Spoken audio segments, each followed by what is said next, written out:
What if the final warning, before the atomic bomb, was written in blood and rain on a small island? Why was this battle so different from all others? Why did so many civilians die in a war they didn't start? And what dark truth made world leaders believe there was no other way but the bomb? This is the forgotten storm called the Battle of Okinawa, where life, death, and decision collided on one bloody stage. It was April 1, 1945 Easter Sunday. But there was no peace on Okinawa. The U.S. Army and Mariners over 180 strong landed, expecting resistance. But there was silence. Where was the Japanese army? Hidden, waiting, underground. General Ushijima, Japan's commander, didn't fight on the beach. He turned the island itself into a trap caves, tunnels, ridges, and suicide fighters. He called it resistance to the last man.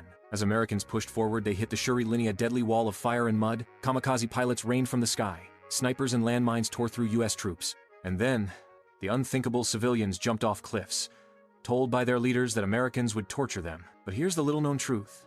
Okinawa was never meant to be just a battle. It was a test to see how far Japan would go to resist surrender, and they passed it with blood. Some say Okinawa convinced U.S. leaders that invading Japan's mainland would cost millions of lives. That's why, just weeks later, the world saw Hiroshima and Nagasaki vanish under mushroom clouds. Today, Okinawa still carries the scars.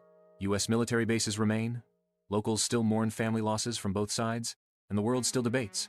Was the bomb the only option? Or did Okinawa prove we waited too long to talk peace?